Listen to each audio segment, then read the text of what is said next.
I'm Cecil Alexander. I was born in Atlanta in 1918. I was a war baby, World War I, that is. I've been asked to talk about my experiences with Georgia Tech. To begin with, my father was one of the early students at Georgia Tech and one of the keepsakes in the family. It was a small cannon that he cast and shot there. Every 4th of July he would take it out. I guess it was a firecracker. He went there. He was there only 1 year.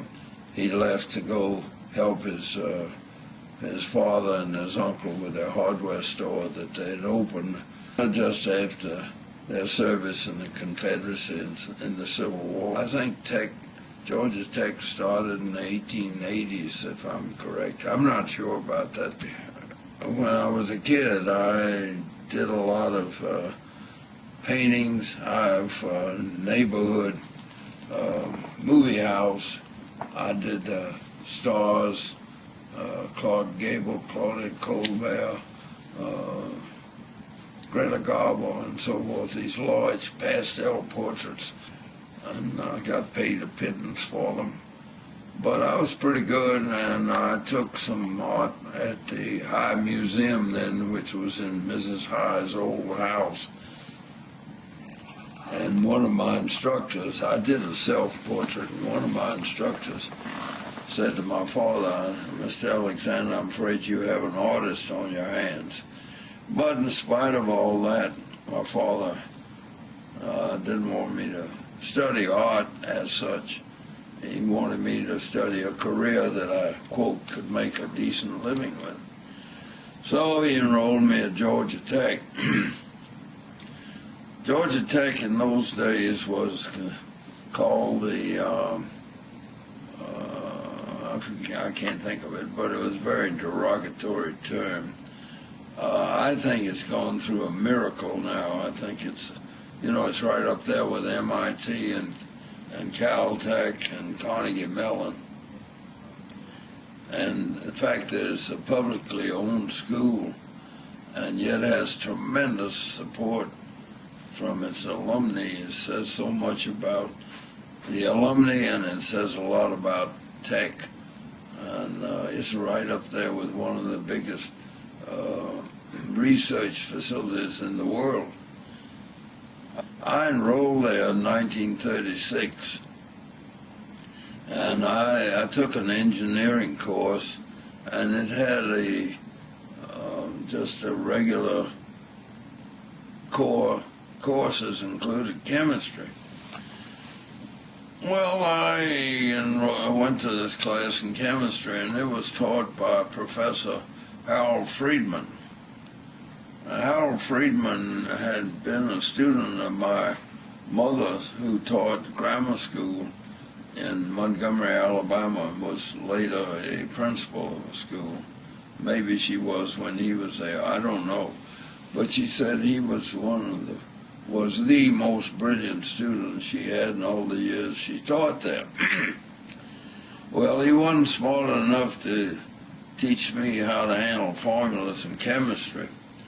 So after about a week of this stuff, I transferred to the courses in architecture, which didn't require chemistry. Years later, I ran into Harold, and I told him, "Harold, you're responsible for my career as an architect." He says, "Huh? How about that?" And I told him that because his course was so tough, that I transferred to architecture. And he said, "Well, since you've been successful, I'll take credit for your career as an architect." But I did enjoy it, and one of the things that I did, I had an uncle who had, on my Ed Wolf, his name was, and he'd been head of Oklahoma Power and Water Company and retired to a place near Savannah, and he asked me to do a map, an illustrated map of how to get there. And I worked on that, and I had plenty of people, other students and so forth, commenting and so forth. I went on.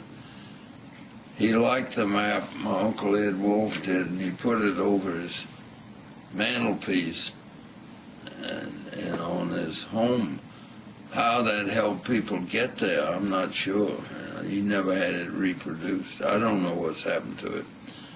But I enjoyed it. The pitch of the studies, in fact, in almost, I guess, all the architectural schools was classical, Beaux-Arts, and it took all of its direction from France and the Beaux-Arts program there. One thing about it was so different from Harvard when I went there later was that you were supposed to be very private with what you designed. It wasn't to be shared. And at this point in time, I have a hard time remembering just what we did do in that year. There was a lot of practice in drafting, and there were one man that I'm having trouble with his name. He was from Cuba.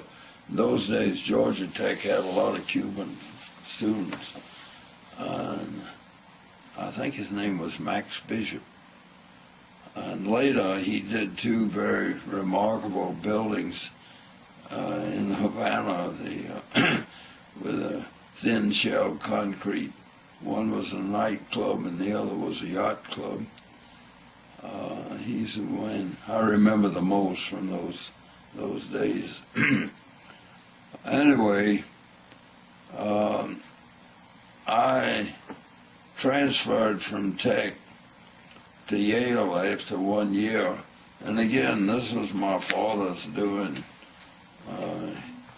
He said, I think you should go to a very prestigious school where if you have a diploma from Yale, it'll open doors for you automatically. Well, my father was a pretty dominating guy, and he was disappointed in his own career and his life. He left Tech to go to work in his father's hardware store. He really wanted to be a lawyer, and I think he lived his own ambitions through me. He pushed me into things that he wished he had had an opportunity to do. So I transferred to Yale, and that was in 1937. I had to start over again. Oh, I remember they called Georgia Tech then the trade school on North Avenue. And it was really at a very basic level of engineering. And research wasn't very strong there at all. It wasn't at all what it's become recently. It was years before I had contact with Georgia Tech again. After the war and my graduation from Harvard with a master's in architecture, I came back to Atlanta, and I was working with an architect, Henry Toombs, who was an extraordinarily fine architect and also a very eccentric but delightful man. I started teaching design at Georgia Tech at night.